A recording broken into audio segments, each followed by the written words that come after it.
அனைவருக்கும் வணக்கம். நாம் இன்று பார்க்கக்கூடிய வாசிப்பு கேண்டில் வேக்ஸ் ரீடிங். இந்த பிங்க் கலர் கேண்டில் வச்சு தான் நம்ம வாசிப்பை பார்க்க போகிறோம். இந்த வாசிப்பில் என்ன பார்க்கலாம் அப்படின்னா 12 ராசிங்களுக்கான யூனிவர்ஸ் பிளெஸிங்ஸ் அண்ட் மெசேஜஸ் பார்க்க போகிறோம். ஓகேவா? ஸோ இப்போ நடந்துட்டு இருக்குல்ல சில விஷயங்கள், சில அசம்பாவிதங்கள், அதெல்லாம் நமக்கு கொஞ்சம் கஷ்டத்தை கொடுக்குது இல்லையா? என்னடா சுற்றி இப்படி நடக்குது அப்படின்ட்டு. அதற்கானது தான். அதனால தான் நான் 12 ராசிகளுக்குமே எடுத்திருக்கேன்.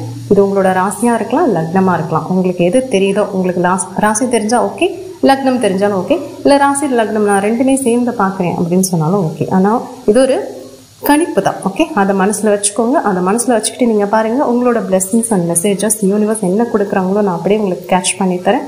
பொருந்ததை எடுத்துக்கோங்க, பொருந்தாததை தவிர்த்துருங்க. ஓகே, நம்ம இப்போ வாசிப்பு பார்க்கலாம். முதலில் தெரியக்கூடியது மேஷம், தனுசு, சிம்மம். நெருப்பு ராசி. எடுத்தோன்னே நெருப்பு ஃபயர் மாதிரி வருது. எஸ், நெருப்புடா நெருங்குடா பார்ப்போம் அப்படிங்கிறது போல் ஒரு கோபம் உங்களுக்குள்ளே இருக்கும் அப்படின்னு நினைக்கிறேன் நான். இது ஏன் இப்படி இருக்கலன்னா, மனதளவில் சில எதிர்பார்ப்புகள் இருக்குது. அந்த எதிர்பார்ப்புகளை உங்களால் சொல்லவும் முடியாது. இது வேலை சார்ந்து இருக்கலாம், உறவு சார்ந்து இருக்கலாம், இல்லை குடும்பம் சார்ந்து இருக்கலாம். எனக்கு இதெல்லாம் வேணும் அப்படின்னு கேட்க முடியாது. அவங்களா புரிஞ்சுக்கிட்டு செய்வாங்கன்னா அவங்க செய்யக்கூடிய நபர்களாகவும் இருக்க மாட்டாங்க. ஸோ மனதில் ஒரு நெருக்கடி இருக்கலாம், சில குழப்பங்கள் இருக்கலாம்.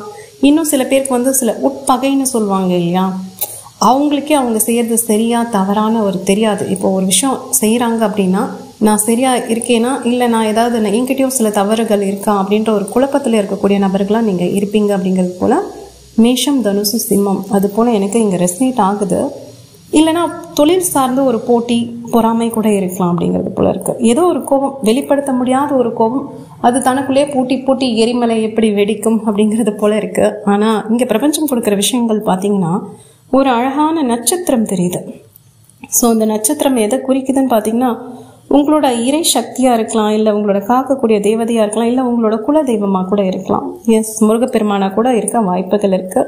ஸோ நம்பிக்கைங்கிறது இப்போ உங்கள் வாழ்க்கையில் இருக்குது அப்படிங்கிறது போல தான் இருக்குது. என்னதான் கோபம் இருந்தாலும் மனசுக்குள்ளே ஒரு நம்பிக்கையும் இருக்குது, நம்ம வாழ்க்கையை சரியான பாதையில் தான் போகும் அப்படின்ட்டு. ஸோ ஆற்றல்ங்கிறது ரொம்ப அழகாக இருக்குது. ஓகே, நீங்கள் கோபத்தோடு இருக்கீங்கல்ல, அந்த கோபத்தெல்லாம் உங்களோட வாழ்க்கையோட முன்னேற்றத்துக்கு பயன்படுத்திங்கன்னா சிறப்பாக இருக்கும். உங்களோட ஆற்றல் விரயமாகாது அப்படிங்கிறது போல இருக்குது. ஓகேவா? ஸோ யார் உங்களுக்கு வழிகாட்டுறாங்கன்னா உங்களோட இறைசக்தி மட்டும்தான் உங்களுக்கு துணை புரியுது அப்படிங்கிறது போல இருக்குது. ஸோ ஸ்டார் எனர்ஜி செம்மையாக இருக்குது. ஸ்பார்க் எங்கேயாவது நீங்கள் பார்ப்பீங்க, திடீர்னு ஒரு யோசனைகள் உங்களுக்கு வரலாம். ஓகேவா? உங்களோட தொழில் சார்ந்து வரலாம், இல்லை நீங்கள் ஏதாவது வேலைக்கு முயற்சி பண்ணுறீங்கன்னா திடீர்னு எங்கேயாவது ஒரு நல்ல இடத்துல கூட வேலை கிடைக்க வாய்ப்புகள் இருக்குது அப்படிங்கிறது போல இருக்குது. ஒரு பாதையில் ஒரு ஒளி காட்டுதுன்னு சொல்லுவாங்க இல்லையா, அது இந்த நட்சத்திர ஒளி காட்டுதலாக இருக்க வாய்ப்புகள் இருக்குது. ஓகே, ஸோ ஒரு ஒளிமயமான எதிர்காலம் இருக்கான்னு கேட்டால் கண்டிப்பாக இருக்குது. ஆனால் உங்களில் சில பேருக்கு அந்த நம்பிக்கை வைக்கிறது ரொம்ப கஷ்டமாக இருக்கலாம். ஆனால் நம்பிக்கை நீங்கள் வச்சு பாருங்கள், கண்டிப்பாக உங்களுக்கான விஷயங்கள் உங்களுக்கு நடக்கும் அப்படிங்கிறது போல தான் இருக்குது. ஓகேவா? சில நேரங்களில் உங்களோட மனது குணப்படுத்தாமல் அப்படியே இருக்குது. நான் முதல்ல சொன்னேன்ல, ஏதோ ஒரு கோபம், வெளிப்படுத்த முடியாத கோபம்னு இருக்குன்னு. அந்த குணப்படுத்துதலை நீங்கள் பண்ணிக்கோங்க. ஏன் கோபப்படுறோம், எதுக்கு கோபப்படுறோம், இப்படி நம்ம மனசுக்குள்ளே சில விஷயங்கள் எல்லாம் பூட்டி வச்சுக்கிறோமே, இதெல்லாம் தேவையா? இதெல்லாம் நீங்கள் எவ்வளோ கழட்டி தூரமாக தூக்கி போடுறீங்களோ அந்த அளவுக்கு உங்கள் மனசு விசாலமாகும். விசாலமாகும் போது ஒரு அமைதி வரும். அமைதி வந்தாலே நீங்கள் செய்யக்கூடிய வேலைகள் என்னென்ன அப்படிங்கிறது ஒரு தெளிவு வரும். சில நேரங்களில் ஒரு தெளிவில்லாத நபராகவும் இருக்க வாய்ப்புகள் இருக்காது. வேலை சார்ந்தும் இருக்கலாம், உறவு சார்ந்தும் இருக்கலாம். ஏதோ ஒரு கஷ்டத்தை தூக்கி சுமந்துக்கிட்டே இருக்கிற மாதிரி இங்கே எனக்கு ரெசனேட் ஆகுறதுனால நான் சொல்கிறேன்.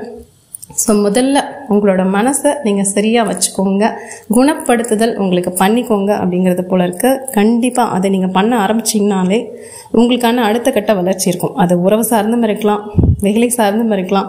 ஸோ என்ன நீங்கள் விருப்பப்படுறீங்களோ அது கண்டிப்பாக உங்கள் வாழ்க்கையில் நடக்கும். ஓகே, நான் விருப்பப்படுறீங்கன்னு சொல்கிறேன், அதே போல் நம்புறதுன்னு சொல்கிறேன்.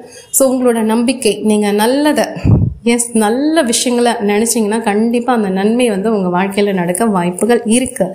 இதே சில நேரங்களில் எதிர்மறையான விஷயத்தில் கவனம் செலுத்தினீங்கன்னா அந்த எதிர்மறையான விஷயங்களும் உங்கள் வாழ்க்கையில் வரவும் வாய்ப்புகள் இருக்குது. ஓகேவா? ஸோ ஒரு நெற்பாற்றல்ங்கிறது ஆக்கவும் முடியும், அழிக்கவும் முடியும். ஸோ உங்கள் வாழ்க்கையை ஆக்கப்பூர்வமான சிந்தனைகளை நீங்கள் விதைச்சிங்கன்னா கண்டிப்பாக நான் சொன்ன மாதிரி இது ஸ்டார் சிம்பிள் இன்னமும் தெரிஞ்சிட்டு இருக்கு. நீங்கள் ஜூம் பண்ணி பார்த்தீங்கன்னா உங்களுக்கு தெரியும். அந்த நட்சத்திர வழிகாட்டுதல், அந்த தேவதைகளோட வழிகாட்டுதல் பிரகாரம் அழகாக போகும். தனுசு, மேஷம், சிம்மம் ரொம்ப அழகாக போகும். ஆனால் இங்கே உங்களுக்குள்ள நான் சொன்னேன்ல உட்பகைன்னு, உங்களுக்கு நீங்களே வில்லனாக கூட இருக்க வாய்ப்புகள் இருக்குது. நீங்கள் ஆணாகவும் இருக்கலாம், பெண்ணாகவும் இருக்கலாம். ஸோ முதல்ல உங்களுக்கு என்ன வேணுங்கிறத நீங்கள் தெளிவாக சிந்திங்க.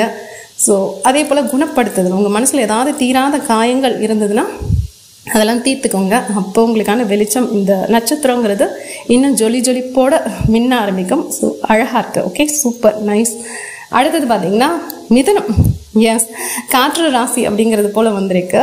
மிதுனமாக இருக்கலாம், துலாமாக இருக்கலாம், இல்லை கும்பமாக இருக்கலாம். இது உங்களோட ராசி லக்னம் எதுவாக வேணால் இருக்கலாம். ஆனால் இப்போ அந்த நெருப்புன்னு சொன்னேன்ல, அந்த நெருப்பு அப்படியே தாண்டி ஒரு அழகான வெளிச்சம் இருக்குது. எஸ், ஒரு வெளிச்சம் இருக்குது. ஆனால் அது நம்மளை வந்து எந்த விதத்துலையும் காயப்படுத்தலை அப்படிங்கிறது போல் இருக்குது. நீங்கள்லாம் வந்து மற்றவங்களுக்கு வெளிச்சத்தை கொடுக்கக்கூடிய நபர்களாக இருப்பீங்க. சில பேர் ஆசிரியராக இருக்கும் வாய்ப்புகள் இருக்குது. ஏதோ ஒன்று மக்களுக்கு தொண்டு செய்யக்கூடிய நபர்களாக இருக்கலாம். எஸ், நல்லா இருக்குது. இந்த ஆன்மீகம் சார்ந்த பணியில் இருக்கக்கூடிய நபர்களாகவும் இருப்பீங்க. இல்லைனா இப்போ உங்களுக்கு வந்து ஆன்மீக விழிப்பு நிலையில் இருக்கக்கூடிய ஆற்றல் கிடைச்சிருக்கலாம் அப்படிங்கிறது போல இருக்குது. நிறைய கனவுகள் காணக்கூடிய நபர்களாகவும் இருப்பீங்க. இந்த கனவுகள் எப்படி வரலாம் அப்படின்னா இறைசக்தி சார்ந்து வரலாம். சில பேருக்கு அவங்களோட கோயில் கோபுரங்கள் பார்க்கறது போல வரலாம். இல்லைன்னா கடற்கரை சார்ந்த கோயில்கள் வரலாம்.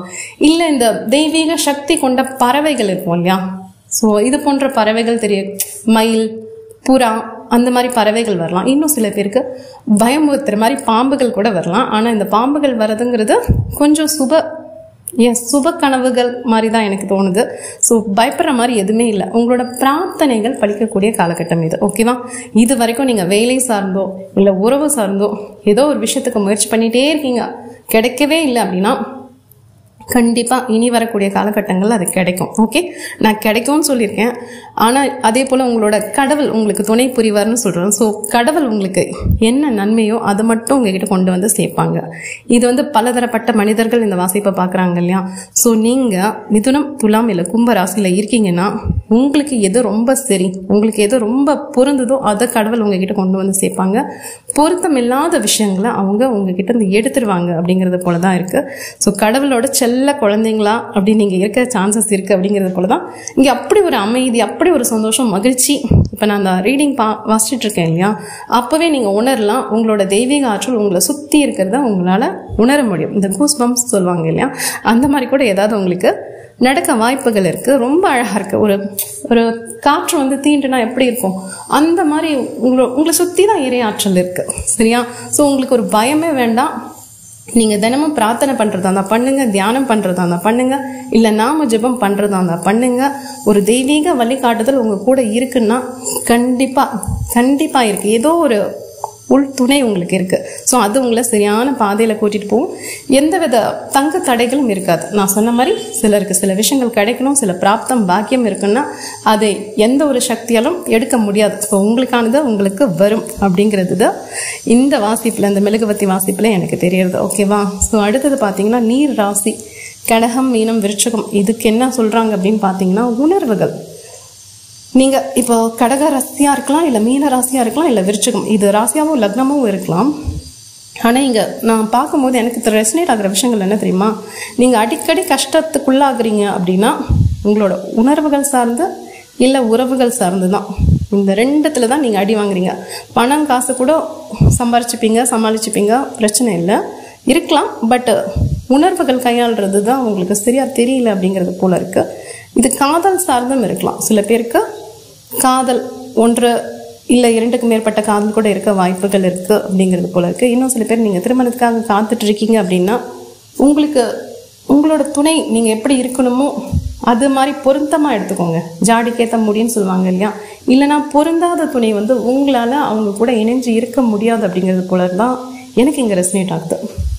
இது இன்னும் எப்படி தெளிவாக சொல்லலாம்னா, மீன் எங்கே இருக்கும், கடலில் தான் இருக்கும். கடல்லேருந்து எடுத்துகிட்டு அதில் உயிர் வாழ முடியாதுல்ல. அது போல தான் உங்களுக்குன்னு இருப்பாங்க இல்லையா, அந்த போன்ற மனிதர்களோட தான் உங்களால் இருக்க முடியும். இல்லைன்னா ரொம்ப கஷ்டப்படுவீங்க, நீங்களும் கஷ்டப்படுவீங்க, உங்களை சார்ந்தவங்களும் கஷ்டப்பட நேரிடலாம்.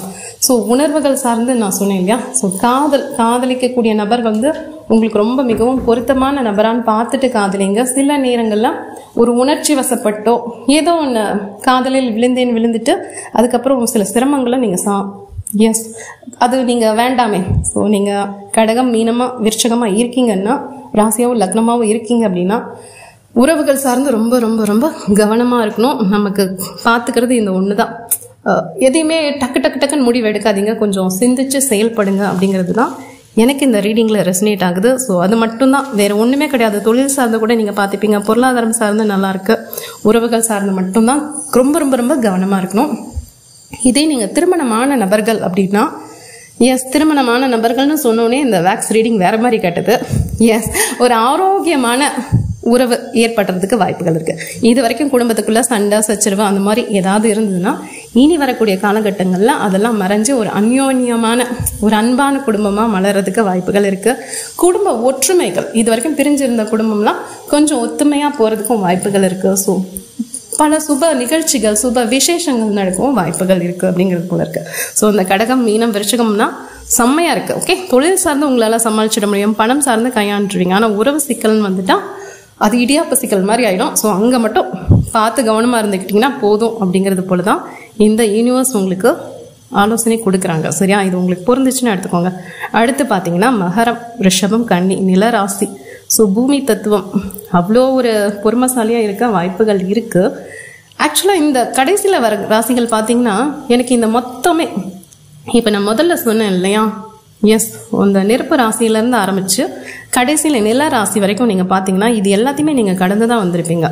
நிறையா சில நேரங்களில் துரோகம் சந்திச்சிருக்கலாம், சில நேரங்களில் மகிழ்ச்சியாக இருந்திருக்கலாம், சில நேரங்களில் வெளிப்படுத்தாத கோபமும் உங்ககிட்ட இருந்திருக்கலாம்.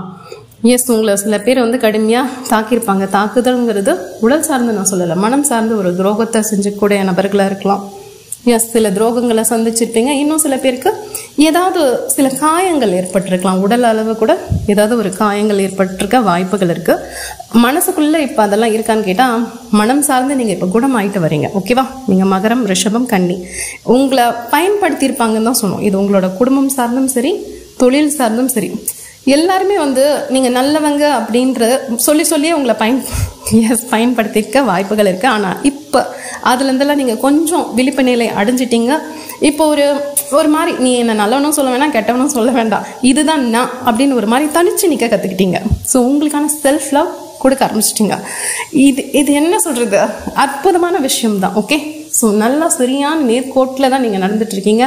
எந்த ஒரு பயமும் வேண்டாம். உங்களுக்கு தெரியும், உங்களை இந்த 3 ராசி லக்னத்துக்கு சொந்தக்காரவங்களுக்கு தெரியும் எப்படி இந்த வாழ்க்கையை வாழணும், பொருளாதாரம் சார்ந்து எப்படி நம்மளை மேன்மைப்படுத்திக்கணும், உறவு சார்ந்து எப்படி கையாளணும். ஸோ எல்லாமே உங்களுக்கே தெரியும் அப்படிங்கிறது போல தான் இருக்குது. உங்களுக்கான ஸ்பெஷல் அட்வைஸ் நீங்கள் யூனிவர்ஸ் எதுவுமே கொடுக்கலப்பா, நிஜமாவே எனக்கு எதுவுமே ரெசனேட் ஆகலை. சரியா, ஸோ இந்த முன்னாடி சொன்னேன் இல்லையா, அவங்களுக்கு சொன்னது எல்லாமே உங்களுக்கும் பொருந்துவதற்கு வாய்ப்புகள் இருக்குது அப்படின்னு நினைக்கிறேன். ஸோ நல்லா இருக்குது. இப்போ நான் சொன்ன மாதிரி சில பேருக்கு ராசி லக்னம் தெரியலனாலும் உங்கள் மனசளவில் நீங்கள் நினைக்கிறது தாங்க நடக்கும். சரியா, நீங்கள் நல்லதை நினச்சிங்கன்னா கண்டிப்பாக நல்லதே நடக்கும். ஆனால் அந்த நினைக்கக்கூடிய விஷயங்கள் இருக்கு இல்லையா, உறுதிப்பாடு வேணும். நல்லதுன்னா நல்லதை மட்டுமே நினைக்கணும். அந்த கெட்டது தரக்கூடிய விஷயங்களில் கவனம் கொடுக்காதீங்க அப்படிங்கிறது போல இருக்குது. இதை பார்க்கும்போது இந்த தண்ணி சார்ந்து இந்த மெழுகுவர்த்தி சார்ந்து பார்க்கும்போது இன்னும் சில விஷயங்கள் எப்படி தெரியுதுன்னா, இவ்வளோ நான் சொல்லியிருக்கேன்ல, இன்னும் சில பேர் கொஞ்சம் அவநம்பிக்கையாக எனக்கு கஷ்டங்கள் நிறையா இருக்குது அப்படின்றது போல் இந்த தண்ணியில் எப்படி இந்த மெழுகு அதுவாது மிதக்குது. இன்னும் சில பேர் அந்த மாதிரி இந்த தண்ணிக்குள்ளேயே மூழ்கி போயிடுவாங்க, கஷ்டத்துக்குள்ளேயே மூழ்கி போயிடுவாங்க. ஸோ அவங்களுக்குலாம் என்னால் எப்படி இந்த ரெசனேட் பண்ணி சொல்ல முடியுது அப்படின்னா, நீங்கள் பிரச்சனைக்குள்ளே மூழ்கி போனீங்கன்னா உங்களுக்கு எதுவுமே தெரியாது. சரியா, எதுவுமே தெரியாது, கண்ணை கட்டி காட்டில் விட்ட மாதிரி இருக்கும். அந்த பிரச்சனையிலேருந்து எந்திரிச்சு கொஞ்சம் அந்த பிரச்சனைக்கு ஓரமாக எப்படி அந்த தண்ணிக்குள்ளே இருந்து விலகி ஓரமாக நடக்க ஆரம்பிச்சிங்கன்னா உங்களுக்கான விடிவு காலம் பிறக்க ஆரம்பிக்கும். கொஞ்சம் கண்ணை திறந்து பாருங்கள், உங்களோட மனதை திறந்து வச்சுக்கோங்க. சில நேரங்கள்லாம் நீங்களே உங்களே ஒன்று குற்றம் சொல்லிப்பீங்க, இல்லைனா வெளியில் இருக்க மனுஷங்கள்லாம் கெட்டவங்க அப்படிங்கிற மாதிரி உங்களுக்கு நீங்களே சில எதிர்மறையான விஷயங்களை பதிய வச்சுட்ருக்கீங்க. இது கடைசியாக ரெசனேட் ஆகுறதுனால நான் சொல்கிறேன். சில பேர் நல்லது நடக்கலன்னா ஏன் நல்லது நடக்கல, நீங்கள் நல்லதாக யோசிங்க. உங்களை முதல்ல நீங்கள் கிளென்ஸ் பண்ணிக்கோங்க. நிறைய நல்ல விஷயங்களை பாருங்கள், கேளுங்க. கண்டிப்பாக அப்போ ஒரு காலகட்டத்துக்கு மேலே உங்களுக்கு நல்ல விஷயங்கள் நடக்க வாய்ப்புகள் இருக்குது. சரியா, ஸோ இந்த ரீடிங் நீங்கள் பார்க்குறீங்கனாலே இந்த பிரபஞ்சம் ஏதோ உங்ககிட்ட சொல்லுது அப்படின்னு தான் பொருளாக நான் நினைக்கிறேன். ஸோ உங்களுக்கு எப்படி எடுத்துக்கணுமோ எடுத்துக்கோங்க. ஓகேப்பா, எனக்கு ரெசனேட் ஆகிற விஷயங்களை தான் என்னால் கணிச்சு சொல்ல முடியும். ஸோ எல்லாருக்கும் பொருந்துகிற மாதிரியான விஷயங்களை என்னால் சொல்ல முடியாது இல்லையா. ஸோ இந்த வாசிப்பு இந்த 12 ராசிக்காரர்களுக்குன்னா ஆமாம் எனக்கு என்ன ரெசனேட் ஆச்சோ அதை நான் உங்களுக்கு சொல்லிட்டேன். ஸோ எது பொருந்ததுன்னு பார்த்துக்கோங்க, பொருந்தாத விஷயங்களை விட்டுடுங்க. இன்னும் சில பேர் அவங்க வாழ்க்கையில் சில மாற்றங்கள் வந்தால் நல்லாயிருக்கும் அப்படின்னு நினைப்பாங்க. ஆனால் நீங்களே யோசிச்சு பாருங்கள், காலையில் எந்திரிச்சிக்கிறதுலேருந்து நம்ம இரவு தூங்குற வரைக்கும் ஒரே மாதிரியான விஷயங்கள் தான் பண்ணுவோம். ஓகே, வாழ்க்கைங்கிறது என்ன? நம்மளோட அன்றாட விஷயங்கள் தான் நம்மளோட வாழ்க்கை வேற, நம்மளோட அன்றாட விஷயங்கள் வேற கிடையாது. ஆனால் நீங்கள் மாற்றம் வேணும்னு ஆசைப்பட்டீங்கன்னா நீங்கள் அன்றாடம் செய்யக்கூடிய விஷயங்களில் கொஞ்சம் ஒரு புதுமையோ, ஒரு மாற்றமோ, ஒரு சந்தோஷம் தரக்கூடிய விஷயங்களோ, இல்லை உங்கள் வாழ்க்கைக்கு ஏற்றம் தரக்கூடிய விஷயங்களோ கொண்டு வந்தீங்கன்னா தான் உங்கள் வாழ்க்கை நிஜமாவே மாறும். இல்லைன்னா ஒரே மாதிரி தான் இருக்கும். ஸோ மாற்றத்துக்கு ஆசைப்பட்டீங்கன்னா இப்போ நீங்கள் செய்யக்கூடிய விஷயங்களில் ஏதாவது கொஞ்சம் ஒரு புதுமையாக, உங்கள் மனதுக்கு சந்தோஷமாக, இல்லை வாழ்க்கைக்கு அடுத்து நான் என்ன பண்ணால் நல்லா இருப்பேன் அதை பண்ணுங்க. கண்டிப்பாக நீங்கள் நல்லா இருப்பீங்க. ஓகேவா? Good luck. பை.